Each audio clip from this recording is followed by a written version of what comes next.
안녕하세요. 저는 부족한 것 없이 남들 하는 만큼 누리고 자란 30대 기혼녀입니다. 저는 딱 나이 30되는 해에 좋은 남자를 만나 결혼을 하게 되었는데요.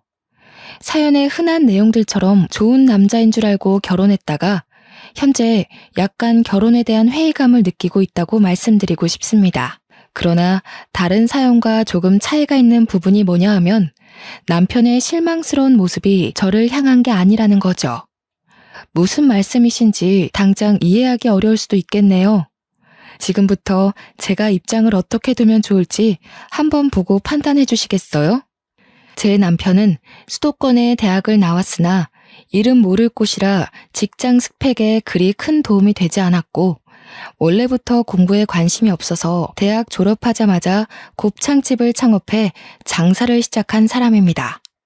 반면 저는 남편과 달리 명문대 졸업에 유학까지 다녀온 미대생이었어요. 친구가 맛있다며 데려가준 가게로 오랜만에 곱창을 먹으러 갔다가 남편을 알게 되었습니다. 그때 친구랑 남편은 학교 선후배 관계로 서로 아는 사이였고 저와 친구는 고등학교 친구였죠. 그날 처음 남편을 보게 되었는데 인상이 나쁘지 않았습니다. 그런데 남편도 저를 좋게 봐줬는지 제 친구한테 저를 소개해달라고 했다는 겁니다. 저는 남편이 주는 진실된 마음과 바른 태도가 나쁘지 않아서 한 달 만나다가 연애를 시작하게 되었어요. 남편은 제가 아닌 다른 여자는 쳐다도 안 보더군요. 제가 남자에게 함부로 마음을 내주는 해픈 여자가 아닌데도 남편에게 흔들릴 만큼 남편은 근 3년간 한눈 안 판 적이 없습니다. 제가 봤던 남자들 중 가장 신뢰도가 높은 남자였죠. 제가 당시 나이 30이 되기도 했고 그만 결혼할 배우자를 염두하고서 연애를 하고 있었거든요. 남편은 그런 제 생각을 알고 제게 더 잘해주는 것도 있었어요. 남편이 내내 저보고 결혼하고 싶다고 몇 마디 말을 흘린 적이 많았는데요. 아마 남편을 좋게 본 제 마음과 남편의 끊임없는 구애가 합쳐져 결혼이란 현실을 결정하게 되어버렸는지도 모르겠네요. 그렇다고 남편이 결혼하고서 변한 게 아닙니다. 남편은 연애 때나 결혼 후나 마찬가지로 제게 진심을 보였어요. 결혼하기 전 시댁 식구들과 밖에서 외식을 한 적이 있었거든요. 남편이 얼마나 제 자랑을 해놨는지 시댁에서 저를 엄청 예뻐라 하는데 그게 좀 쑥스럽고 민망하더라고요. 사돈들께서 딸 하나 정말 귀하게 키우셨다. 손이 어쩜 이렇게 고우니? 미술하는 애들은 보통 이렇게 다 고운가? 아니면 교수 되는 사돈 댁에서 딸이라고 엄청 관리를 해준 거야? 애 부담스럽게 뭘 자꾸 사돈 얘기를 해. 그래도 부족한 것 없이 자랐으니 참 똑똑하고 야무지게 살겠어. 아가, 부모님 주말에 쉰다고 했지?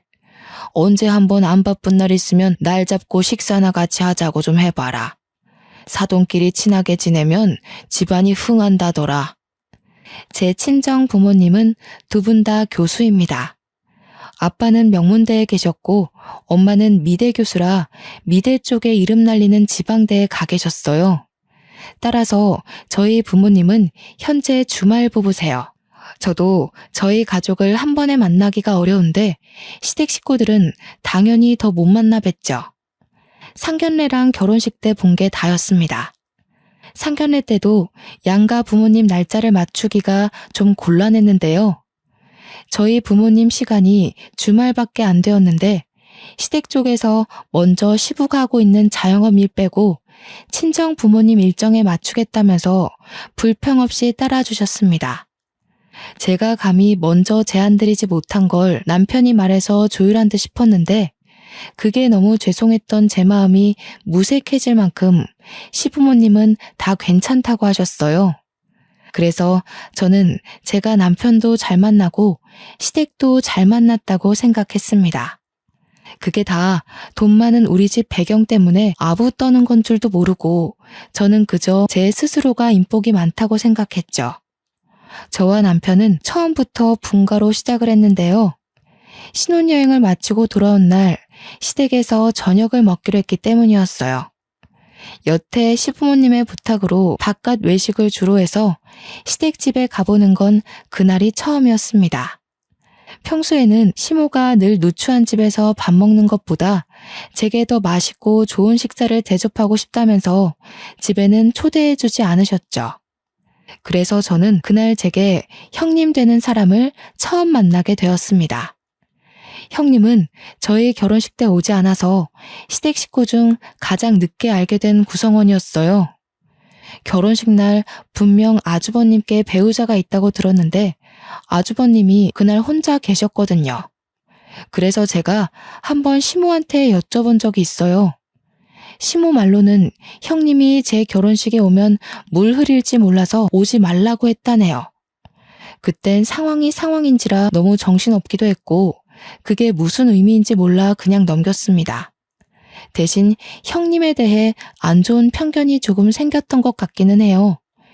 시댁에 들어서자마자 저는 형님 만날 생각에 약간 긴장을 했었는데요. 사연 보니까 형님 동서 간의 갈등도 심심찮게 많더라고요. 혹시나 사연에서 본 것처럼 서로 피곤한 사이가 되면 어쩌나 걱정을 했죠. 오셨어요? 저는 처음 인사드리네요. 결혼식에는 사정이 있어서 참석 못했어요. 그래도 이렇게 뵙게 되니 정말 반가워요. 도련님께서 동안이셔서 그런가 참 앳된 아가씨다. 그러나 직접 마주한 형님은 제가 본 사람들 중 가장 상냥하고 참한 인상의 여자였습니다. 뼈가 굵고 늘씬한 편인 저와 달리 형님은 체구가 작고 마른 편이었어요. 저보다 10살이나 많다는 건 들었거든요. 근데 나이보다 조금 더 들어 보이는 낯빛이더군요. 누가 봐도 긴 세월간 고생하며 살아온 사람처럼 기력도 쇠한 것 같은 분위기 풍겼죠. 솔직히 제게 인사말을 하시는데도 내내 형님이 아니라 가정부인 줄 알았어요. 형님이 앞치마를 한 채로 급하게 씻은 손을 닦으며 우리를 마중 나왔는데 다른 식구들 집중이 분산되었을 때 혼자 동떨어져서 제게 인사하는 탓에 더 그래 보였던 것 같네요. 이 여자분이 제 형님이라는 걸 알게 된 계기는 시모가 하는 말 때문이었습니다. 얘 큰애야, 이게 무슨 냄새니? 뭐 타는 냄새가 나는데? 어머머, 이거 소 타는 애 아니야? 고기 타는 것 같아. 아니에요, 어머님. 혹시 동서가 레어 고기 불편할까봐 살짝만 더 익히는 중이었어요. 제가 동서 취향을 몰라서. 보통 익은 고기는 다들 입에 잘 맞으니깐요. 내가 못 산다. 작은 애가 너처럼 고기도 못 먹고 산 줄 알아? 작은 애는 너랑 달라서 4년이나 외국물 먹다 온 아이야. 촌스럽게 정말. 고기 다 망쳤네. 가서 다시 해. 제가 보기엔 시모가 형님을 대하는 태도가 가족이 아니라 가정부를 대하는 것 같은 모습이었습니다. 제 눈에는 상당히 불편한 장면이었어요. 그런데 형님은 금방 시모에게 죄송하다고 인사를 하고 급하게 주방으로 뛰어들어가더군요. 아무도 그런 형님을 신경 쓰지 않았는데 이 모든 게 당연한 듯 이어져 온 분위기 같았어요. 저는 그때 시모와 시부의 모습이 낯설었고 이런 상황에도 별 생각 없는 남편과 아주버님의 모습도 낯설었습니다. 식사를 하는데도 다를 건 없었어요. 다들 숟가락을 들었는데도 불구하고 형님은 계속 식구들 챙기면서 요구사항만 들어주길래 제가 결국 형님께 처음 말을 걸었습니다. 형님도 얼른 앉으세요. 음식 식겠어요. 이거 식으면 맛없는 요리거든요. 이제 다들 식사하시니까 형님도 그만하고 이리 오세요. 아니에요. 나는 신경 쓰지 말고 먹어요. 필요한 거 있으면 언제든지 말하고요. 입맛에 맞을진 잘 모르겠는데 그래도 손님이라고 신경 많이 썼으니까 맛있게 드셔요. 심지어 형님 몫의 밥 공기는 놓여있지도 않았습니다. 같은 식구이고 앞으로는 제가 형님께 배워야 할 것도 많은데 이대로 저 혼자만 식사를 할 수가 없어서 저도 숟가락을 내려놓고 형님을 도와야겠다고 생각했어요. 그런데 남편이 저를 잡더니 신경 쓰지 말고 밥 먹으라고 하는 거 있죠? 저더러 저는 시댁 방문 첫날이고 손님 대접 받아야 마땅한 날이라면서요. 불편해하는 저를 보고 시모랑 시부도 괜찮다고 식사하라고 하길래 할 수 없이 다시 숟가락을 들었네요. 그러면서 형님한테 이거 달라 저거 달라 시키는 시부모님의 행동은 끊이질 않았습니다. 이 많은 음식을 하느라 혼자 얼마나 고생을 했는지 형님 얼굴에 땀이 송골송골 맺혀 있더군요. 이건 형님이 이 집 며느리이기 때문에 나서서 고생하는 게 아닌 듯 했어요. 형님과 처음 인사를 나누고 밥을 먹기까지 긴 시간이 흐른 건 아니었지만 그 짧은 시간 동안에도 저는 형님을 형님으로 못 느꼈거든요. 그때만 해도 시댁이 형님을 얼마나 무시하고 있는지가 보였다는 거죠. 그런데도 정작 형님은 아무렇지도 않아 보이더라고요. 제게 웃어주는 여유까지 있었습니다. 그만큼 속에 참고 있는 응어리가 얼마나 많을지, 그게 얼마나 억눌리고 단련이 되었을지가 감히 가늠되지 않아서 더 마음이 불편했던 자리였어요. 저는 그 불편한 자리를 파하고 집으로 돌아와서 남편에게 제대로 물어봤습니다. 형님 말이야, 식구들한테 뭐 잘못했어? 이런 말 어떻게 들릴지는 모르겠는데 내 눈에는 왜 그렇게 식구들이 형님을 미워하는 걸로 보이지? 그래서 나 오늘 식사 자리 엄청 싫었어. 형님 도와드리고 싶은데 다들 눈치를 너무 줘서. 아, 싫어한다고 봐야지. 형수가 저기 뭐야, 우리 형이랑 속도 위반으로 결혼했는데 그 전에 형 군대를 유일하게 기다려준 여자였거든. 형이 의리 지킨다고 결혼했더니 가진 게 없어도 너무 없는 여자였던 거 있지? 형도 지금은 후회하더라. 대신 애는 안 만들잖아. 아마 형수가 막 나가면 바로 이혼할 생각일걸? 남편 말로는 형님은 그저 가진 게 없는 데다가 고아라는 이유로 시댁에서 무시받고 있는 거라고 하더군요. 남편이 그 조심스러운 이야기를 별 생각 없이 툭툭 내뱉었는데 그 말투에서 남편마저 형님을 얼마나 무시하고 있는지가 느껴졌습니다. 남편과 만났던 기간, 그러니까 연애 기간까지 통틀어서 남편이 가장 별로인 날이었어요. 그때 아마 괘씸한 마음에 남편의 머리를 한 대 때려주고 씻으러 갔던 것 같아요. 저는 화가로 활동을 시작해 따로 화실이 있는 신혼집을 구했어서 일을 집에서 했는데요. 한날은 화실에서 그림을 그리던 도중 남편이 출근하고 없는 시간인데 누가 초인종을 누르는 겁니다. 택배 시킨 것도 없는데 뭔가 싶어서 확인해 봤더니 형님이 한 손에 보따리를 들고 서 있더라고요. 그 보따리는 또 얼마나 소중한 건지 형님이 품에 꼭 안고 계셨습니다. 형님, 어쩐 일로 오셨어요? 저희 집은 어떻게 찾으시고 연락 주셨으면 제가 시댁에 찾아가면 되는데요. 어머님이 주소 알려줘서 안 헤매고 잘 찾았어. 다름이 아니라 이거 어머님이 동서 갖다 주라고 하더라.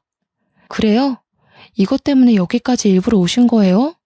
너무 고생하셨겠는데 어머님도 참 저한테 연락하시면 될 걸 왜 형님한테 이런 부탁을 하셔선. 저는 형님이 품에 안고 온 걸 받아서 바로 풀어봤습니다. 웬 예물함이더라고요.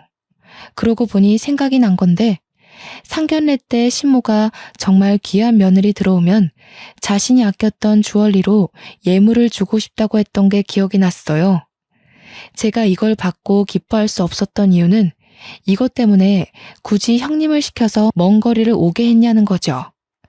급한 것도 아니었고 가지러 오라고 하면 제가 얼마든지 가지러 갈 수 있는 거였다는 겁니다. 예쁘다. 동서랑 참 잘 어울리겠어. 어머님이 동서 칭찬 정말 많이 하거든. 내가 봐도 동서 같은 사람이 우리 집에 들어온 건 정말 축복인 것 같아.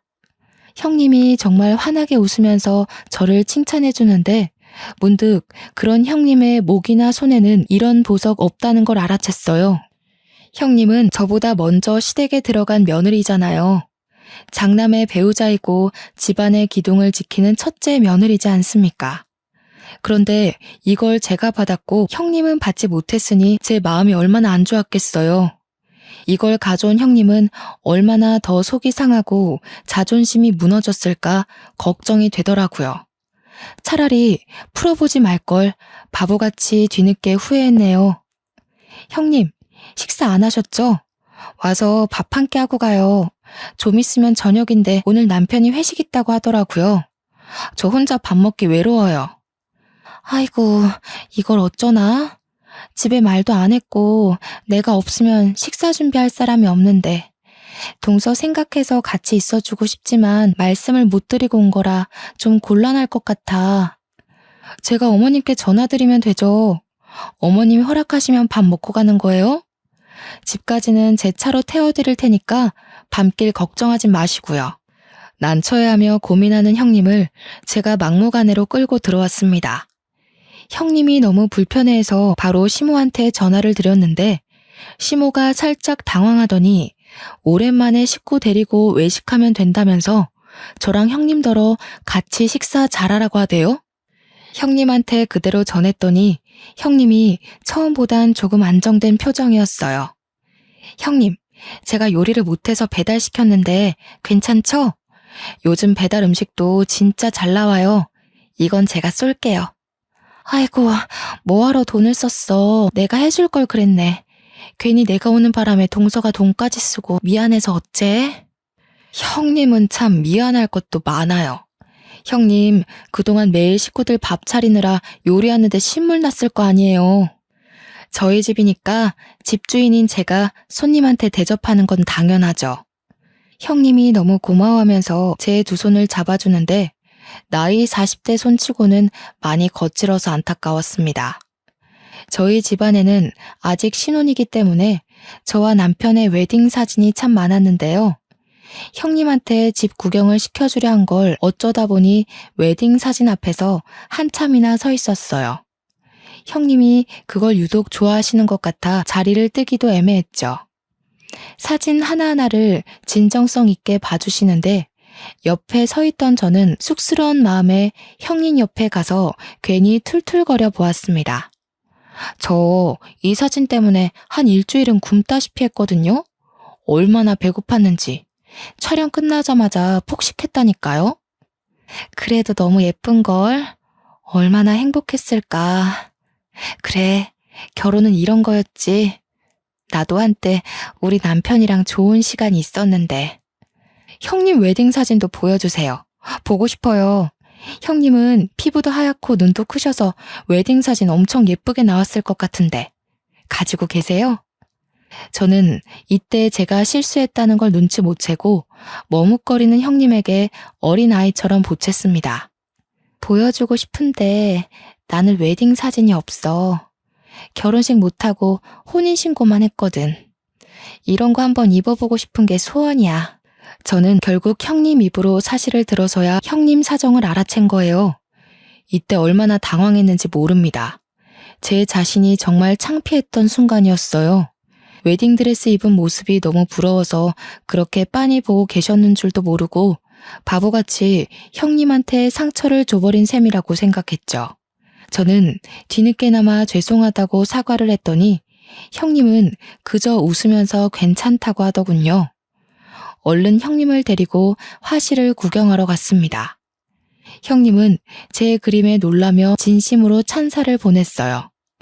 저는 거기서 형님을 모델로 하고 작은 화판에 형님 초상화를 그려서 선물로 주었는데요.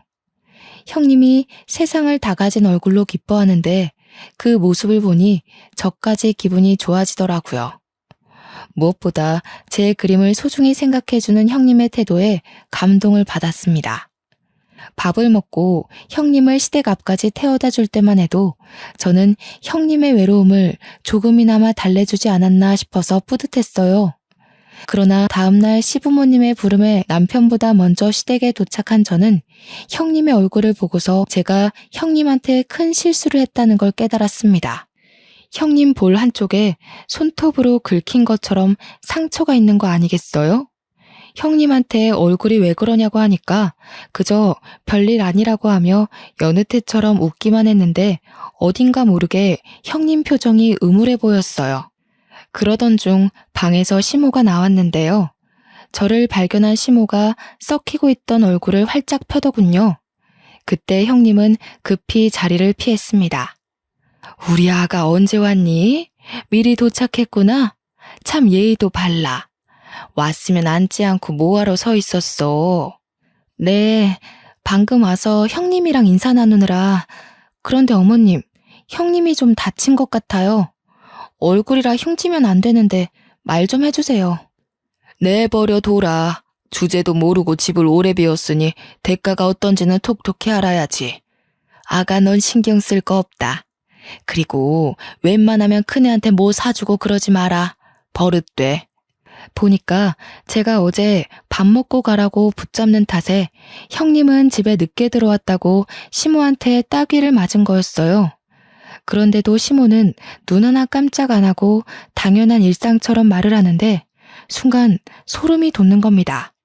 형님께서 대우 못 받고 지낸다는 걸 대충 알고 있었지만 형님이 그간 어떻게 지내왔는지가 그날 전부 파악되더라고요.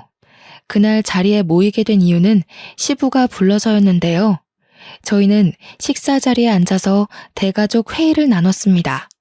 그땐 그래도 식구라고 생각해주는 건지 시부가 형님한테 음식 준비 잠깐 두고 앉으라고 하더군요.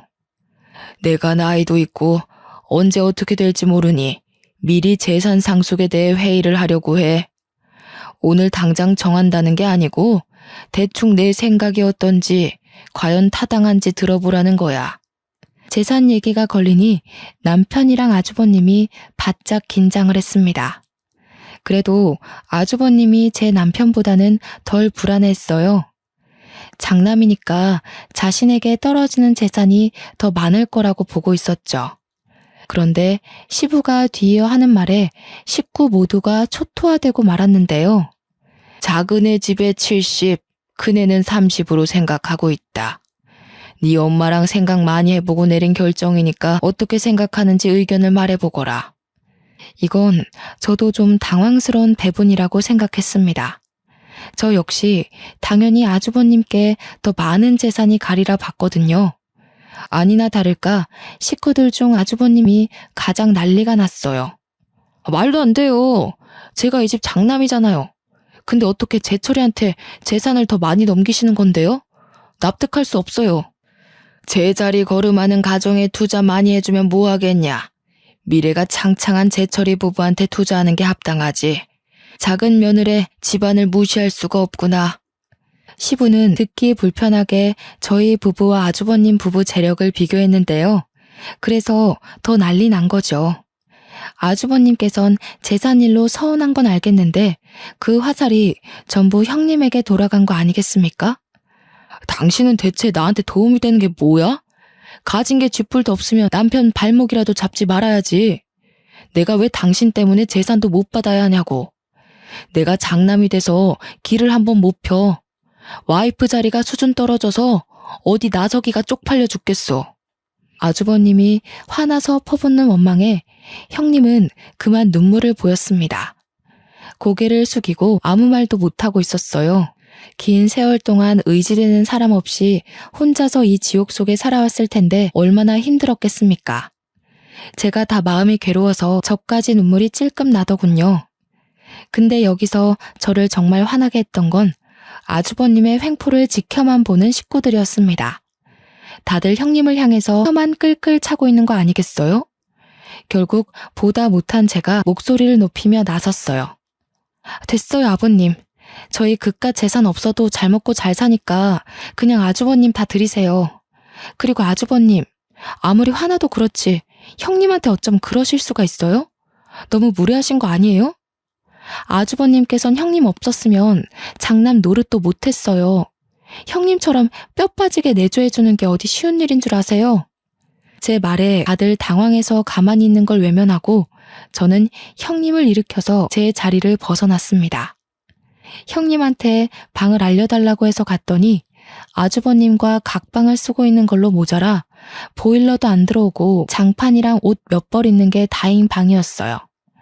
제가 정의 사도는 분명 아니거든요. 그런데 까도 나오는 형님의 처지를 보니 시댁한테 더더욱 열불이 확 나는 겁니다. 형님, 이런 말 주제 넘는다고 생각할지 모르겠는데 이혼하세요. 뭐가 아쉬워서 형님처럼 100점짜리 여자가 저런 남자 수발 들으면서 살아요. 이혼 못하게 해. 일해줄 사람 없다고. 재산 분할도 해주기 싫다면서. 난 괜찮아. 이러다 또 말아. 동서, 얼른 나가봐. 어머님이 나랑 같이 있다고 또 한 소리 하실라. 아니나 다를까 형님은 아주버님한테 몇 번이나 이혼을 요구했다고 합니다. 하지만 그때마다 남편한테 맞고 시모한테 맞으면서 거절당했다고 해요. 한 번은 시댁 식구 몰래 집을 나갔는데 시댁에서 실종 신고를 하는 바람에 잡혀왔다고 하더군요. 말 그대로 시댁은 가정부가 필요해서 형님을 붙잡고 있었던 거고요. 그러면서 아주버님이 밖에서 바람피고 난리인 걸 시부모님은 그냥 눈 감아준다네요. 그날은 오는 형님을 한참 달래주느라 시댁 식구와는 거의 마주하지 않았고 남편과 함께 집에 돌아와서 대판 싸움을 일으켰습니다.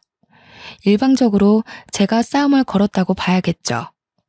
자기 이것밖에 안 되는 사람이었어? 나 정말 실망했어. 어떻게 그런 몰상식한 행동을 아무렇지 않게 해?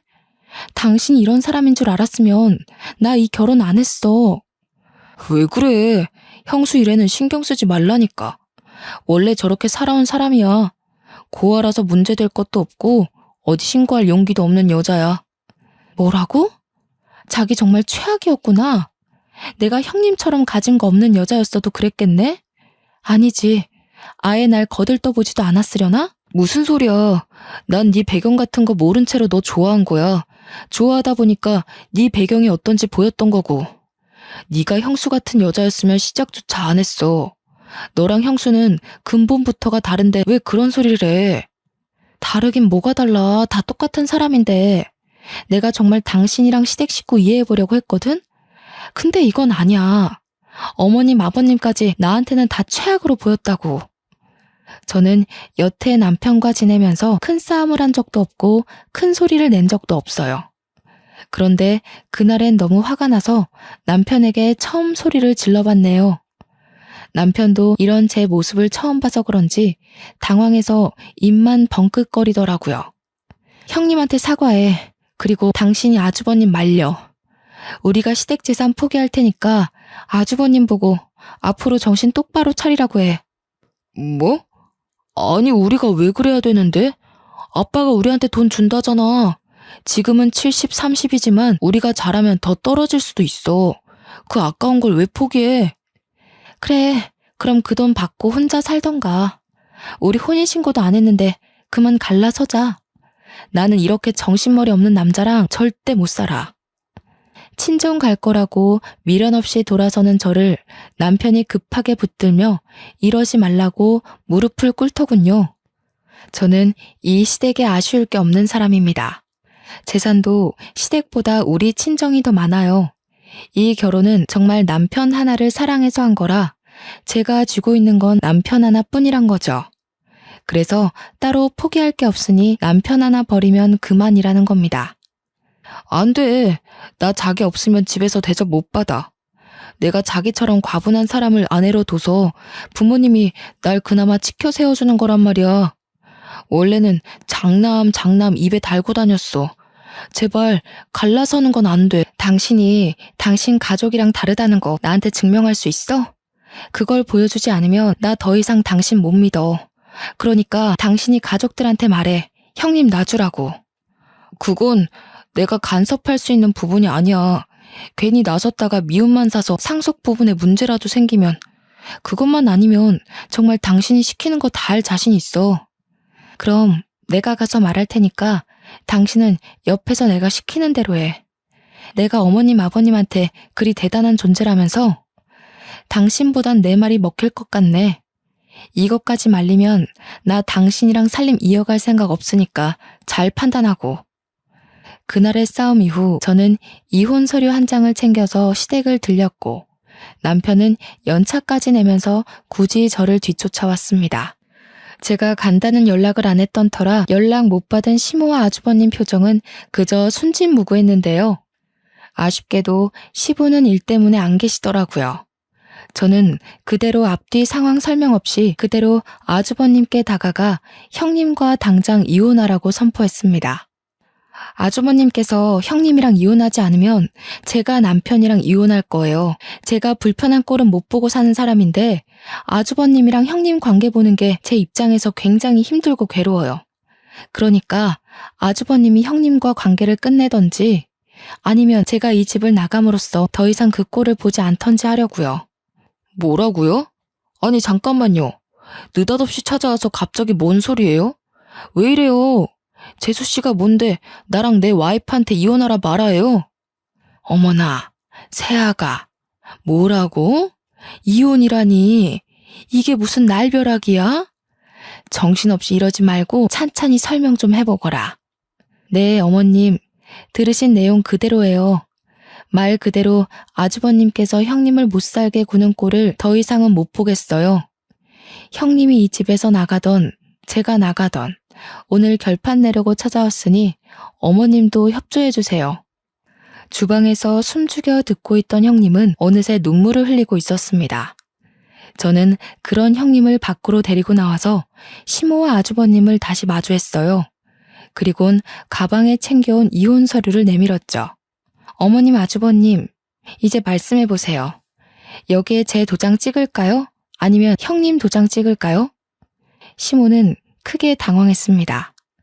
저도 포기할 수 없고 형님도 포기할 수 없어서 곤란해하는 게 다 느껴질 정도였죠. 아가, 도대체 왜 이러는 거니? 우리가 언제 큰애를 괴롭혔다고 그래? 큰애는 이 집에 들어올 때부터 이렇게 살림하면서 지냈어. 직장을 안 다니니 며느리로서 집에서 집안일 하는 건데 그걸 왜 자꾸 신경 써? 어머님, 그거 아세요? 해놓고 안 했다고 하는 건 거짓말이잖아요. 근데요, 해놓고도 모르는 건 그냥 사악한 거예요. 제가 오죽하면 어머님께 이렇게까지 말하겠어요. 이 여자가 진짜? 재수씨, 지금 뭐라고 했어요? 집에 돈 좀 있다고 이렇게 어른 막대해도 되는 거예요? 여보, 우리 이혼해야겠다. 어머님이랑 아주버님은 우리가 이혼하길 바라나 봐. 내가 자기 도장 챙겨왔거든? 빨리 찍어. 안 돼. 뭐해, 형. 빨리 도장 가져와서 찍어. 형수도 얼른 도장 챙겨와요. 나 진짜 와이프랑 이혼하게 되면 이 집 가만 안 둬. 제가 도장을 찍으려 하자 그제서야 시모도 황급히 소리치며 제 손을 막았습니다. 형님한테도 빨리 이혼 서류 작성하라고 재촉하더군요. 그 길로 저는 형님 짐까지 챙겨서 그 집을 나왔어요. 부동산에 일하는 아는 지인을 통해서 형님이 당분간 지낼 만한 곳을 알아보고 단기 계약을 마쳤죠. 동서, 이렇게까지 안 해줘도 되는데 내가 너한테 피해를 준 건 아닌가 몰라. 집에서 어떻게 감당하려고 나섰어. 나는 정말 무시해도 되는 사람인데. 세상에 무시해도 되는 사람이 어딨어요? 저는 잘못된 걸 잘못됐다고 알려줬을 뿐이고 그걸 따지고 든다면 저도 그 집이랑 가족하기 싫어요. 솔직히 저도 부모님한테 시댁꼴이 이렇다고 말하기 창피해서 참아주는 거예요. 그날 형님이 홀로 안 좋은 생각을 할까봐 저는 저녁까지 같이 먹고서 헤어졌습니다. 마지막에 작별할 때는 형님이 자기 방보다 좋은 데 구해줬다고 고맙다며 웃는 모습을 보고 나왔네요. 그렇게 형님은 아주버님이랑 합의 이혼을 하게 되었고요. 재산을 나눌 게 생각보다 많아서 형님한테는 여러모로 득이 되는 이혼이었습니다. 이 사실을 몰랐던 시부는 열을 내면서 아주버님을 앉혀놓고 쓴소리를 많이 했나 보더라고요. 그러면서도 이 문제를 일으킨 원흉, 저를 따로 부르진 않으셨어요. 식구끼리 함께 만나는 자리가 있더라도 시부는 그것에 대해 따로 말을 붙이지 않았고요. 시댁은 제가 한바탕 업고 난 이후 분위기가 좀 바뀌었습니다. 형님을 괴롭혔던 것처럼 제게 똑같은 화살이 날라왔다는 게 아니라 저를 눈치 보기 시작했다는 거예요. 제 입으로 이런 말하기 민망하지만 저를 놓치지 않으려고 애쓰는 모습들이었어요. 그래서 제 이혼은 일단 보류하기로 결정이 되었고요.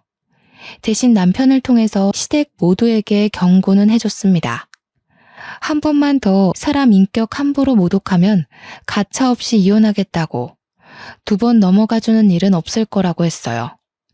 남편이 그대로 시댁에 전했다고 했더니 시댁 식구들이 그 뒤부터 제 앞에서 함부로 입도 뻥끗 못하더라고요. 그렇게 몇 년이 흘렀을까요? 저는 형님과 계속 연락하며 지내고 있었는데요. 제가 형님께 반찬 가게 하나를 차려줬는데 형님은 평소 훌륭하던 요리 솜씨 덕분에 매출이 3달 만에 급등하여 바쁜 하루를 보내는 중이더라고요. 그리고 제가 형님을 이혼시킨 거니 저도 어느 정도 책임을 느껴서 공짜로 가게 차려준 거거든요. 그런데 형님이 자꾸 돈을 갚으려고 하는 거 아니겠습니까? 안 받으려고 끝까지 버티고 있었는데 한날 형님 가게에 놀러 갔다가 받은 봉투 더미 때문에 할 수 없이 형님한테 지고 말았죠. 진짜 너무해요. 제가 형님한테 돈 받으려고 가게 차려준 줄 아세요? 이러면 제가 생색내는 사람 같잖아요. 저 속물 아닌데. 생색 좀 내줬으면 좋겠네.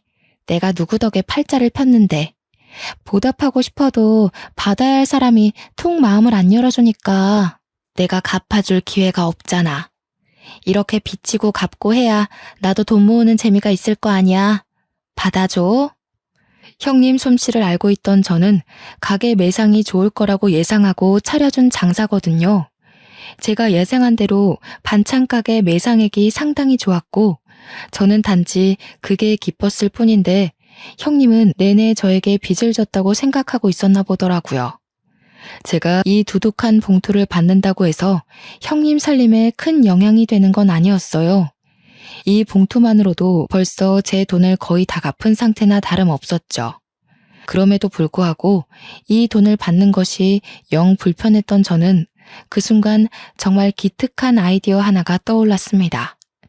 형님 가게에 잠깐 브레이크 타임을 걸어놓고 형님을 데리고 외출을 했어요. 형님이 어디 가냐고 가게 문 오래 닫은 적 없는데 손님 와서 그냥 가면 어떡하냐고 오만 걱정을 다 했으나 저는 무작정 형님을 이끌기만 했죠. 그러다 목적지에 도착했을 때 형님은 한 물건을 보고 더 이상의 근심 걱정을 끊어버렸습니다. 제가 데려간 곳은 바로 웨딩샵이었거든요. 형님이 웨딩드레스 한번 입어보는 게 소원이라고 했던 말이 떠올라서 형님께 받은 돈으로 웨딩드레스를 빌려 사진을 남겨주려고 했던 거예요. 동서, 이게 뭐야? 왜 나를 이런 곳에 남사스러워. 나는 이미 이혼했잖아. 그리고 다 늙은 사람이 이런 옷 입으면 가게에서도 안 좋아해. 형님, 요즘 세상이 어떤 세상인데요. 웨딩샵 오는 고객 연령대 엄청 다양해요. 그리고 요즘은 결혼은 하기 싫은데 웨딩드레스는 입고 싶어서 빌리러 오는 사람 많아요. 단순히 안심시켜주려고 한 말이 아니라는 건 웨딩샵 직원들을 통해서 증명이 되었습니다. 직원들도 민망해하는 형님이 편안한 마음을 가질 수 있도록 다양한 사진들을 보여주셨어요. 덕분에 형님은 드레스 한번 입어볼 용기를 얻게 되었죠. 위에서도 말했듯이 형님이 피부가 정말 하얀 사람이에요. 그래서 그런가? 웨딩드레스를 입는데 하나하나 다 잘 어울리더라고요. 그중 형님이 좋아하는 드레스 하나를 골라서 우리는 바로 옆 스튜디오에서 촬영까지 하였습니다. 서로 미루기만 하던 돈으로 결제를 한 거라서 둘 다 미안할 게 없었어요. 직원 말로는 액자는 한 달 뒤에 받을 수 있다고 하더군요. 저는 사진 파일을 왕창 받아서 형님 휴대폰에 전송을 했고 예쁜 사진 하나를 골라 배경화면도 해드렸습니다. 형님이 자기 사진을 보고 눈을 못 떼고 있길래 일부러 더 칭찬하면서 형님 옆에 꼭 붙어 있었더니 형님이 울고 있다는 걸 그제서야 눈치채고 말았지 뭡니까. 내가 진짜 시댁에서 죽기 살기로 버틴 보람이 있나 봐. 동서를 만나서 정말 팔자에도 없는 복을 다 받아보고 동서가 아니었으면 나 정말 내가 소중한 사람인지도 모르고 살다 죽었을 거야. 너무 고마워. 지금 과분할 정도로 너무 행복해. 이 착한 사람을 괴롭힐 구석이 어디 있다고 시댁 식구들이 그리 용심을 부렸는지 모르겠네요. 체구 작은 사람이 어깨까지 들썩이며 눈물을 흘리는데 저는 그 자리에서 한참이나 형님을 안아줬습니다. 이 이후로도 계속해서 형님의 삶에는 더 큰 햇살이 들어서고 있어요. 아직은 형님의 마음이 추스르기까지 시간이 더 필요하겠지만 나중에 기회가 된다면 제가 형님에게 좋은 배우자 하나 소개시켜 줄까 해요. 형님이 거지 같은 남편 만나서 고생하는 바람에 가족에 대한 두려움이 있더라고요. 그걸 극복할 수 있도록 해주고 형님께 정말 마음을 다 줄 수 있는 남편이 있었으면 싶거든요. 그리고 저는 여전히 이혼을 보류한 상태로 지내고 있습니다. 남편이랑 시댁이 더 이상 실수를 안 하고 있어서 딱히 갈등이 될 만한 일은 없네요. 시댁 집안 행사 때나 시댁을 방문하지, 그렇지 않고서는 시부모님 얼굴 안 본 지도 오래됐어요. 참, 아주버님은 웬 유부녀랑 바람을 폈는지 유부녀 남편 쪽에서 아주버님을 소송했다고 하더라고요. 제 남편을 통해 소식만 전해 들었지 따로 찾아가 보지는 않았어요. 남편이 저한테 혹시 돈 좀 빌려줄 수 있냐고 하면서 말해준 내용이거든요. 당연히 돈은 안 빌려줬죠. 그 더러운 일에 관여하고 싶지 않았으니까요. 정말 제 남편만 아니었으면 그런 집안 벌써 연 끊었을 겁니다. 그나마 남편이 제 곁에서 쥐죽은 듯 지내고 제 바램대로 엇나가는 짓을 안 해서 시댁 식구들의 더러운 꼴을 눈감아주고 있는 거예요. 가끔 제 부모님이 전화가 와서 어떻게 지내냐고 여쭤보시는데 그때마다 그동안 있었던 일들과 시댁 식구의 실체를 밝히고 싶어 입이 참 근질근질합니다.